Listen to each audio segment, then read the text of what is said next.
Rebecca Gordon, and on this episode of the Sisters of Selling with my sister Sylvia Gordon, we're talking about the BENES Act. Now wait, I'm not talking about AEP stuff right now. I am going to talk about seriously important information that if you don't know, you're going to look stupid when talking to your clients for this enrollment. Stay tuned, take notes, and let's go.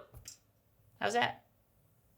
Good. I was going to do a skull and crossbones because people don't want to hear about anything but AEP content right now. You got to know this because you're going to be giving wrong information because nobody is talking about the BENES Act because it passed in 2020. But it didn't start 2023 until January 2023. So when you're in front of all your clients as AEP, right, you got to give them the right information. Trust me. Stay tuned. Send this to your friends. Make sure your downline agents watch it. Okay, let's get into it. What is the BENES Act? So the BENES Act it's a new act that was meant to solidify eligibility and provide notification to clients. Woo! And here you go. BENES stands for Beneficiary, Enrollment, Notification, and Eligibility Simplification, which is a word you don't hear in a lot mixed with Medicare. Yes, nobody's talking about it, but it is a big deal. It will make your life as an agent much, much better. And we're talking about the Part B enrollment. And late Part B penalties and how to get them Part B. This notification part, it's a step in the right direction. So most people get this late Part B because they had no idea, right? They're like, I didn't know. Why didn't anybody tell me? So part of this law is Social Security is supposed to put notifications on their website. If you have a Social Security account, which I recommend you teach all your clients how to set up a free account at ssa.gov, they would get notifications. Most people don't. They're supposed to, if they're on Social Security, they're supposed to be notified at 63 and 64 and approaching 65 about their enrollment periods and penalties and deadlines and all that stuff. Since they haven't done it yet, we don't really know how that looks. Right. But it's a step in the right direction to lower the amount of people that are getting that penalty because they just didn't know. So let's go over right now, what is the current Part B penalty? Okay. Right now, what are we up against? Well, the actual amount of the penalty, the 10% per calendar year that you're late when you were eligible, that you didn't enroll, that doesn't change. Okay? But if you're late, you're already late, and that's what's going to happen to you during AEP. I always get these people. They're like, yeah, I don't have Part B. I didn't need it. A couple years ago, I was healthy. Or my employer said I didn't need it because I'm self-employed. You just get all kinds of crazy information, right? And you're like, okay, well, normally we would tell them, let's make an appointment. We'll help walk you through it to get you signed up the first quarter of the year. And that's where you see right here. Current law is a general election period, and then it would start in July. So you could enroll January, February, March. Doesn't take effect until July. And then you have all that. Our main job is training agents. And they would always say, why? No idea. The 7-month wait. It's just, it's like, this is unnecessary, right? This big gap in coverage is going away. So that is really good news. Okay?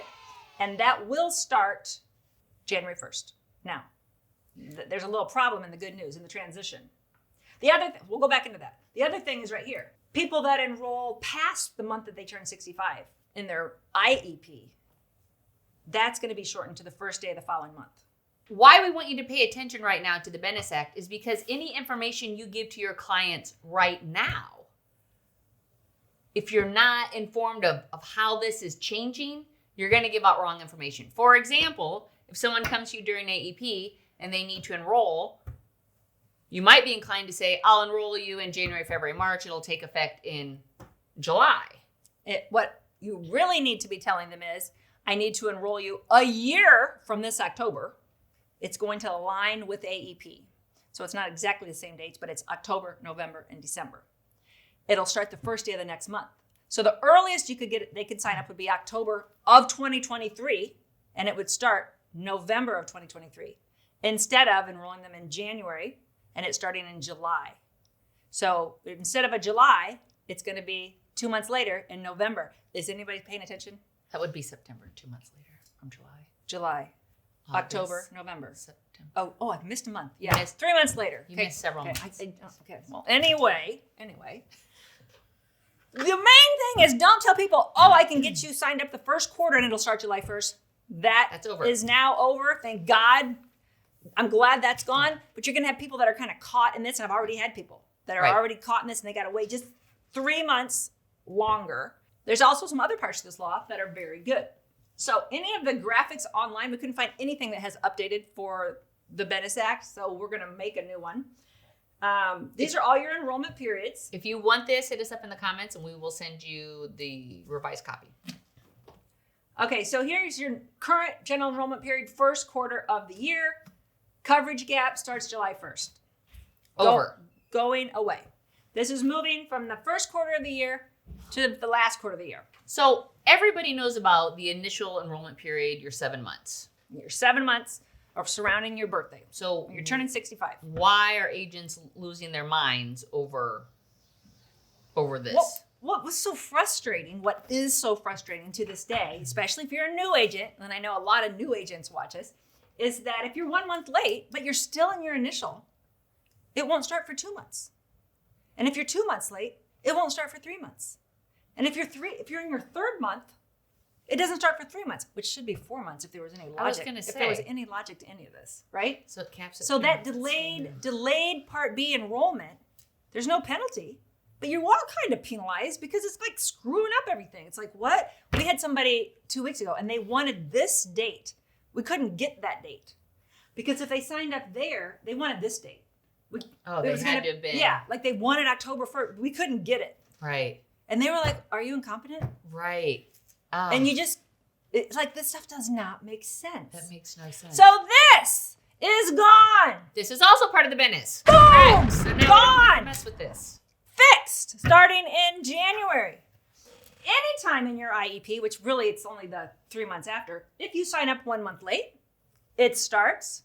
The next month. If you sign up 2 months late, it starts. The next month. If you start the third month or sign up the third month, The next month. boom! I can do that math. Now, don't just act like this just came from the sky.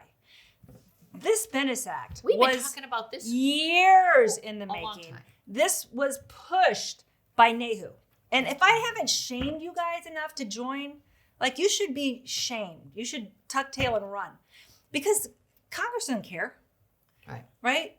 NAHU goes out and gets stakeholders that are interested, which one of our Congresswoman, Jackie Walorski in Northern Indiana, was one of the sponsors, and she just died in a car wreck. But she was a sponsor. yeah, she was one of the sponsors to this, RIP. But NAHU has to go out and tell them, hey, this is a big problem, and to try to get people to sponsor legislation, and then to take years and years to fix it. So please join. If you are a member of NAHU, let us know in the comments. Take the props that you deserve, because this doesn't get passed without agents being involved and agents pushing this. Let's see, do we have another graphic up there?